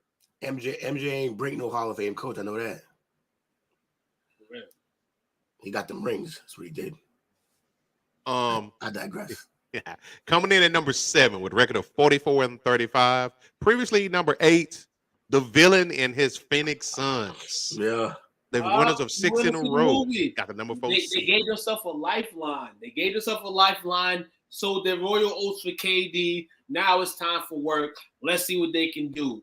You know, let's see if the valley under the sun can come from under the sun. Because you know the Cardinals ain't going to do it. And if the Suns blow it now, I don't know what the state of Arizona is going to look like sport-wise. If they can't do it with KD, it ain't going to happen. So somebody put that man KD in some high tops and get him out of layup lines. What are y'all doing? I would never be in a layup line ever again if I was KD. For real, by myself, and then game time, I'm in the locker room listening to music, man, waiting to play. Right. And high tops. Like, why are you balling in low tops? You are a 7-foot man. I don't understand that either. Hey, Jake, all I got to say is y'all might do decent this year because y'all dad is not playing in it. Jake saying let's go, and then when they lose, he's gonna say Mikal Bridges. Mikal Bridges, if he was here, we would have been to the championship. Coming in at number 6 with a record of 50-30. Previously number 6, the Cleveland Cavaliers. We're gonna see their young experience, you know, rolling through playoff mode. This is a team that's kind of stayed in the middle. I mean, we kind of predicted them as probably a 4 or 5 team, and that's what they've been all year. You know, now we're gonna see as 7-game series come on in preparation, and every other day you're playing games. We're gonna see how really good this Cavaliers basketball team is, and how they can adjust. I'm not gonna lie, this is gonna sound weird, but I feel like a 50-win team, and I feel like they underachieved. Considering how they started? Yeah, and considering that roster, like guards are supposed to dominate. They got 2 great ones. Yeah. And they also got a defensive big, 2 defensive bigs, really.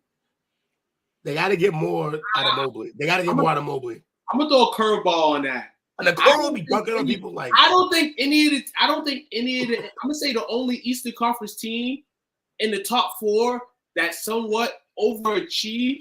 I feel like the Celtics underachieved. I felt like the Bucks underachieved, and I felt like the team we're talking about right now underachieved. I feel like the Sixers probably the only team that overachieved somewhat, because we're expecting them all the time to blow. I feel like all these other teams wait playoff time, so I can't really shout on the Cleveland Cavaliers for doing that, figuring that this is their first year with these pieces together in their top 4 Eastern Conference team. That's fair. That's an overachievement itself, especially when you're hearing, you know, ball-headed number 623 being the lead of the team of Cleveland. You know, Donovan Mitchell doing top things. He has 10 40-point games this year. Part of that accolade. He treated the hairline like Voldemort. That's crazy. He said, "Thou who shall not be named." Yeah. That's crazy. Damn. Woo, boy, slugs. Number 6 playing for my guys. Been a lot of shots fired tonight. I like it. We all fired tonight. Coming in at number 5 with a record of 50-29, previously number 5, the Memphis Grizzlies. Ja, you know what I'm saying? It's on you, man. The world is your job. Your father would sweater that said redemption. Well, Memphis Grizzlies, this is what it is. Redemption. We don't care about teams in the West. Well, it's going to be a highlight fire game every night in the Western Conference. And I hope that they are ready for it. Though, you've seen a lot of improvement from Jared Jackson. And Steven Adams needs to come back, you know, solidify that downhill. A guy who's kind of tread downhill a bit, and hopefully he needs to pop in the playoffs, is Desmond Bane. Bane, I knew you said Bane. Yeah. Bane needs to get that upward back, kind of like what he had last year in the playoffs. It kind of made him who he is. And hopefully Memphis can go through that. Memphis can do that. this team can possibly see the sale, man. Western Conference Finals, but we'll see. Drop the weapon. Drop the weapon. Pick up a basketball. Right. Just get it done. Gritty. Take over. Get gritty. So they say Adams is probably I think he's going to be reevaluated in the next couple of days. Yep. To see if he's good to go. Luckily, I do not believe that they will need him for the first round. They will need him to advance later in, though. You know what blew my mind with him? What's it that? seemed like he's been in the league forever. The Bucks just clinched home court. Yeah. He's only 29. Yeah. He had a quick little run with the Thunder, and then he left as a freshman, I believe. He went to Pitt. He left as a freshman, I believe. One and done. Interesting. I believe he was either one and done or like a sophomore. So two. Yeah. I don't think he played heavy. He played heavy college years either. Look, it was clear what he was going to be when he got to the league, just like an enforcer, defensive big. Because I liked him coming out of Pitt in the Big East that year too, because he was solid. Where's he from? He looked like he's Samoan, but like I think he's from out. He's from New Zealand. Yeah, Kiwi. I knew he's Kiwi. Yeah, just it's a scary dude. See, he was there at Pitt from 2012 through 13. Yeah. So yeah. Coming in at number 4 with a record of 52-27, previous ranked number 4. It's probably gonna be like this going forward. Mm-hmm. The Philadelphia 76ers and the potential MVP candidate of Joel Embiid. They have the potential MVP candidate Joel Embiid, and I think Joel Embiid is definitely the ball and the team's gonna roll on his shoulders. But another former MVP candidate needs to come back to the lives, and that's James Harden. Is this the last? I'm not saying last step because I mean his career's not over yet, but you've been there so many times, been there with so many teams, and failed, and this might be the best year. This might be the last possible chance for James Harden to hoist the championship. We don't know what he's going to do next year. He's betted on himself. Going back to the H. Yeah, he goes back to the H. It's going to be strip club championships and not in the and in regards to all that, I want to see him go. In the Eastern Conference, there's not a lot of guys at your position better than you. It's time. And I feel like I like Philly going into the playoffs. I like them. This is probably the most I've ever liked Philly. This is kind of like you did the right thing by moving Ben Simmons, because at least you have some guys that you can go with. Shit. People have shit on Harden. People have shit on Harden in prior playoffs for not showing up and all that. But when you got to take 40, 50 shots just about to keep your team poised and get an offense, when you come in here now and you got a big 7-footer that can put up 30, and you got Maxey and you got guys that just gonna listen, it's time. Doc Rivers is the only thing stopping him right now. I feel. Yeah, Harden led the league in assists this year. Diamond all day, doing his thing. Maxey's going to be huge for I think the whole series, we know what Embiid's going to give you every night. We know that. The series is going to come down to what does Harden and Maxey do night in and night out. And that'll be, I think they get out of the first round pretty easy. Then it's going to get weird for them. Because I think they're on a collision course. I think for us in the second round or Boston. Yeah. Boston Philly second round matchup. Bucks clinch first tonight, so how that goes. And they just he just gave us 52 points. He was 52 points, 13 boards, 6 assists, and they barely beat us. So that's not going to be winning basketball for them in the playoffs. Letting him score 50, like him scoring 50 and no one else doing like much of anything, and they're not going to beat us like that. Coming in at number 3 with a record of 52-27, the Denver Nuggets. Nuggies. I think the Nuggets, like I said, if they draw the wrong team, I think the Nuggets are vulnerable. I think they rely too much on one guy who's 7 foot or like 6'10" and a little chunky and lumbering up the court. And he's a problem. He can do everything. He's nasty, but he's having to do everything. And I think that's too much to ask for one guy. He's basically at this point, he's prime James Harden, but at center. Let me ask you this. If they don't have a good run this year in the postseason, do you think they break it up? You got to shake. I don't know if you break it up, but you got to shake it up. Who would you move? You got to shake it up. I think the piece that you have to move, because it's probably the most value you're going to get from anybody on that roster, is Porter Jr. Yeah. So you're gonna have to trade him because he's young still, and he's actually shown that he can play and stay healthy through a season. I think you got to sell high on him. I think his style of play, it's better suited for a different team. And I just think that'll be the guy that you have to move. You got to move it up for somebody. Yeah, you got to please and try to improve that roster, man. Yeah, Porter was hurt last couple of years. He might be a high volume guy. Yeah, let it bounce, let it rain. But Denver, it's time. Jokić, these years have been going by and they kind of been nice to you. Now you're gonna start seeing them be rough with you. And what's that cap look like? My fault. How you know I was looking at that? My fault too. You continue. I just feel this is the world's on his shoulders. They got the red beam on him now. There's no excuses. You're one of the top guys in the game.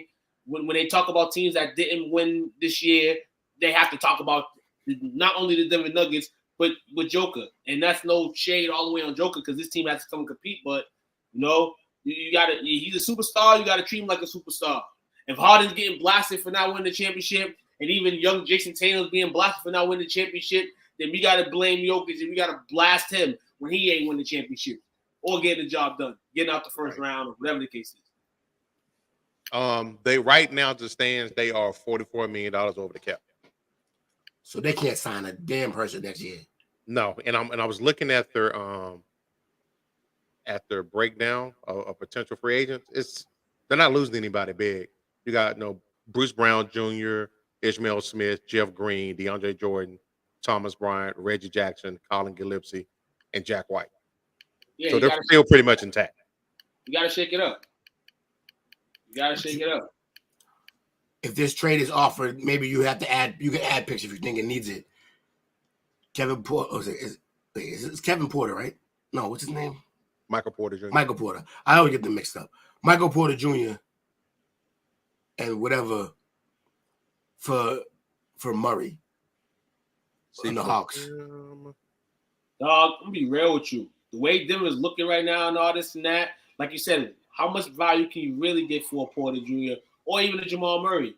You might have to go swing and trade the big fish if everything don't go the way you want it to go. You can't. No. Franchise would implode. No. You can't. But if you're fishing and reeling the wrong way, it's just. The problem isn't him though. Like it's not. Hold on. No.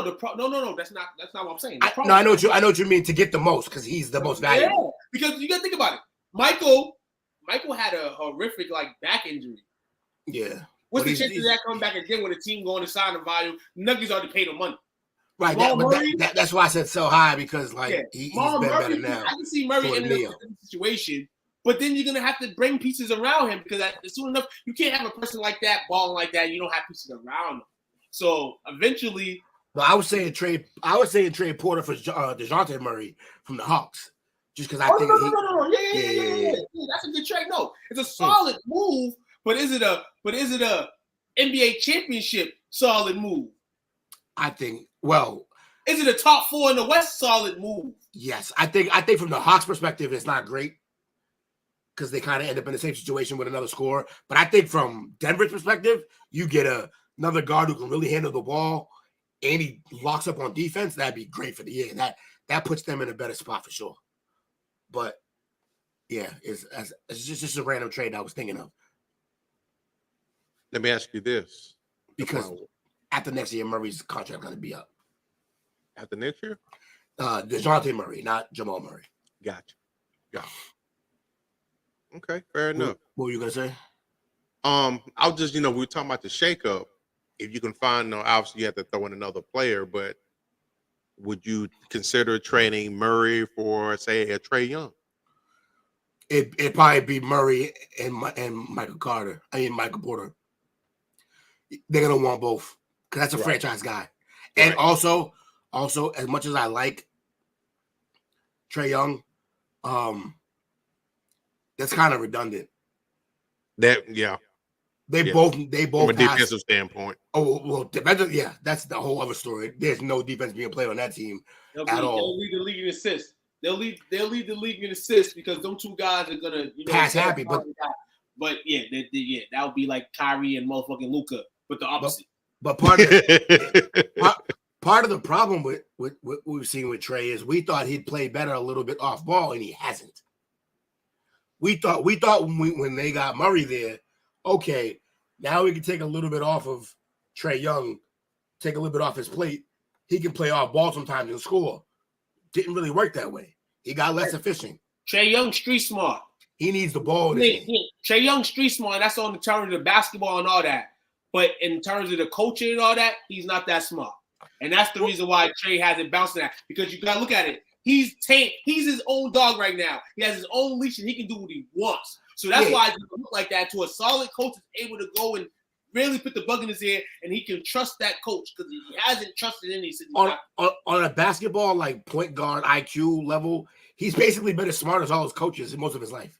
No, I understand that. So it's been like coaching him isn't easy to do. Absolutely, but he's gonna need that. If his level of line is not this all-stardom and want to compete for, say, a title or whatever, he's gonna have to be in that hand or have somebody over him on the team that's gonna give him that accountability. DeMonte is not gonna do that for him because he's still a young guy in the league as well. He's still trying to get his. So Trae's got to learn to not necessarily need to be the best player on the team. He's been the best player on every team he's ever been on, basically. He needs to know how to play within the game. Yeah. Versus trying to make himself at times bigger than the game. Yeah, 30 for threes are cool and all, but you're not Curry, so. Coming in at number 2 with a record of 54-25, your Boston Celtics. Okay, I'll take it number 2. I was mad when we first dropped out of number 1. We was in number 1 like the whole season. Yeah. You know what I said last year? But we deserve a drop now. You know what? This is I've said this a couple of times over the last few years. The Celtics, got away last year. I feel like the Isaiah Thomas curse is away and gone now, and whatever y'all did to Isaiah years ago because he was hurt, it's all out with me. Yeah, I got something new. New conspiracy. Ime! The Ime effect. Guess what? Something they get to the finals because Ime ain't there. And guess who's going to do it? Ime going to do it. The Ime curse. Celtics are going to be Ime curse, and they ain't going to get to the finals. I won't call it a curse so much as we lost one of the better coaches in the league. Yes, Ime curse. And we replaced him with a guy who often doesn't have anything to say. Hold on, Celtics gave him his walking papers. Both after games and during games. Did the Celtics verbally give him his walking papers? Or did they just sign Masula so it looks like they're done with Ime? All the above. Okay. But in all honesty, the Celtics. Yes. Yes. If they do lose, Udoka is gonna be, having flags and you got parades for him and all that, man. So I can't wait for him. I like our Celtics team. Like when we're healthy, we have the deepest team in the league. Yes, you do. By far. We have 2 guys who could start almost anywhere coming off our bench in Brogdon. Brogdon. Well, no, I guess White doesn't come off the bench anymore, but Brogdon and White are unbelievable. Yo, that D White move seemed crazy, and it's still like a lot that we gave up, but he's literally been our 3rd best player all year. And like at a night-to-night basis, sometimes he's the 2nd best player on the court for us. That D White move is great. Look, I love our team. I love our chances. I don't.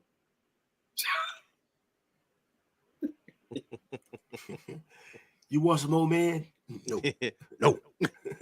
And coming in number 1 with a record of 52-27, they clinched home court throughout the playoffs tonight. The Milwaukee Bucks. Unfucking believable.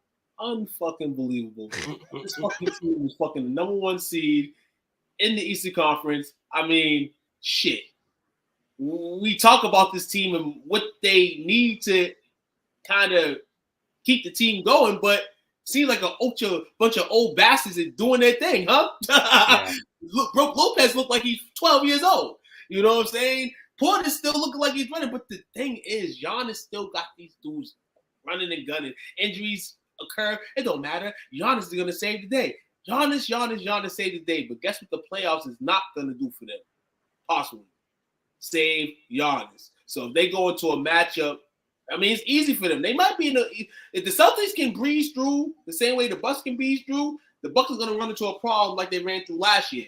But let's see, because you got a hungry Knicks team and a hungry Cavaliers team looking for you. And I hope they have the defensive strategies. Well, the Knicks probably don't. Probably the Cavs do. To kind of mix and match with Giannis, man, because that dude right here can be putting up career playoff numbers, man, by the time it's all said and done this year. But overall, the team, we got to see how their knees end up keeping up. Problem with the Bucks is always the same problem with the Bucks. They're great. They're a great team. And Giannis is unbelievable. But still, his go-to move is to be a bull in a china shop. And you don't think there's a reason we went out and signed Blake this year? One of the best people at taking charges? It's gonna play a factor. Marcus Smart takes charges. Blake takes charges. D. White takes charges. Go ahead. You want to just you want to just bully your way to the basket? You're going to be in foul trouble against us. We know how to play the Bucks. Now, that being said, we almost lost to them without Middleton. So I understand that. But we got better this year. I don't think they got better. You don't think so? No, how? Who? I've been saying this kind of all season here. They haven't got better, but I feel like the schemes and the way they coach and stuff, they go be a team that can win 50 games. My thing is ultimately when it comes down to the 7-game series in the sprint, like you said, the Celtics know how to play them and they know how to aggravate them. I said Giannis last year, to me, never felt aggravated after like games. It's kind of like the same person. You can kind of see it in that Celtics series last year where you're getting the aggravation now. I mean, every player goes through aggravations. I feel like Giannis is going to continue to in playoff series because he knows that he needs to be on his A game for his team to win these point games.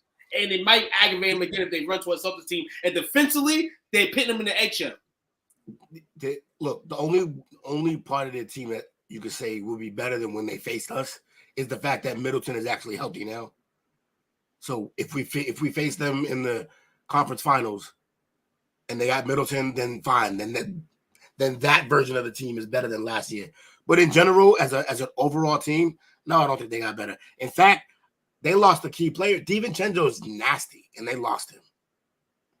He was a great piece to their team, and instead of replacing him, they kind of just replaced him with Grayson Allen. Grayson Allen isn't as good as DiVincenzo.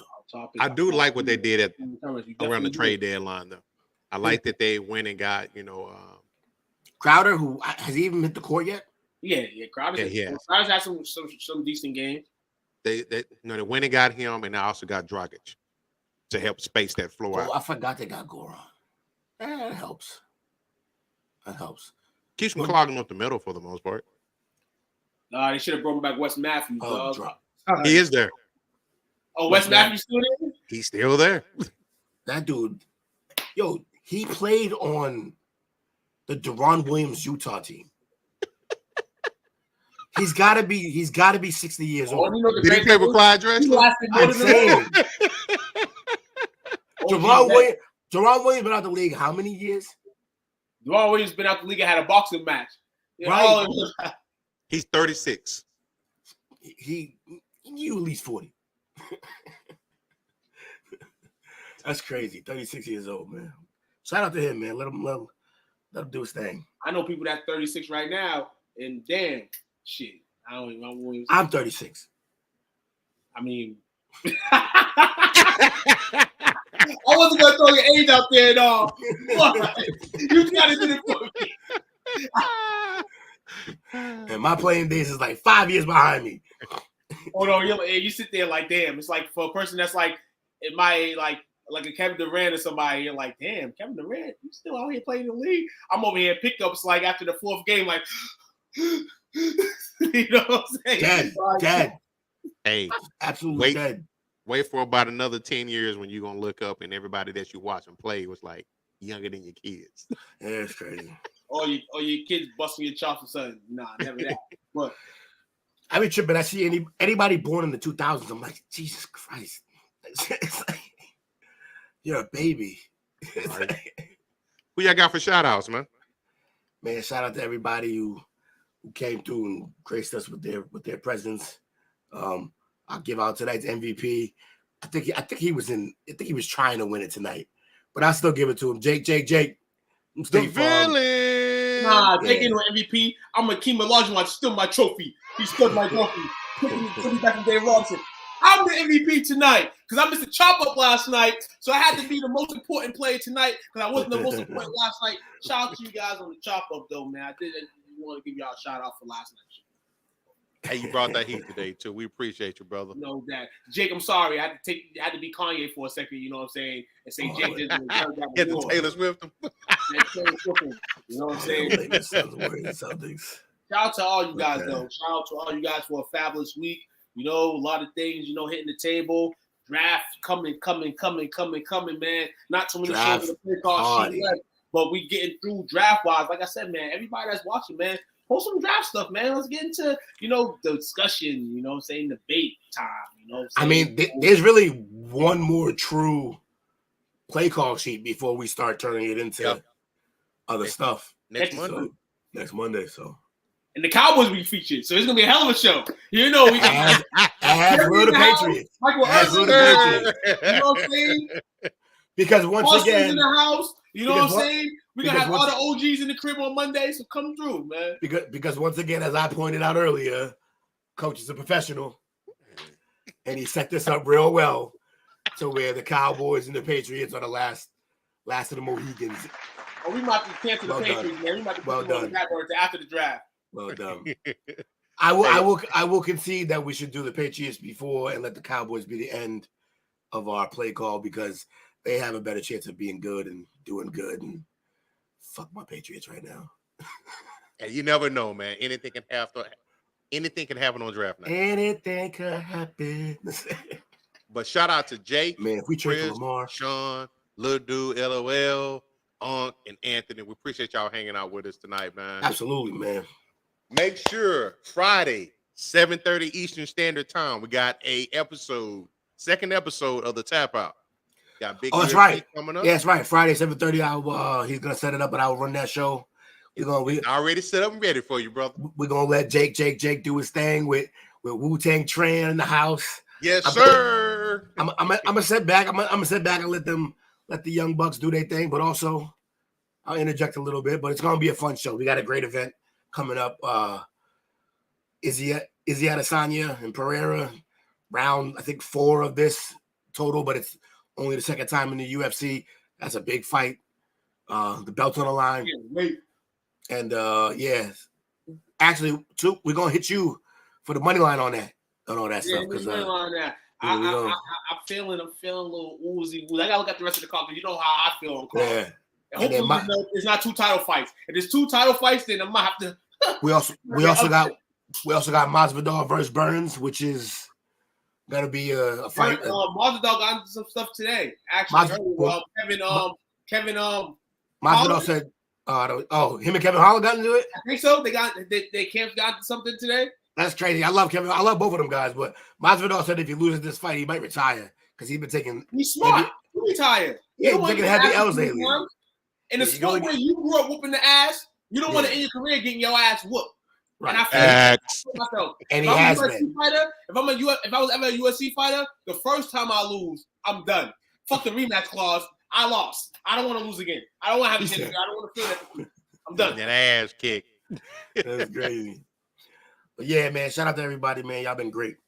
It's a great show. As always. See y'all Friday night, 7:30 Eastern Standard Time. Tune in, be there or be square. Dude. I quit. Tap out.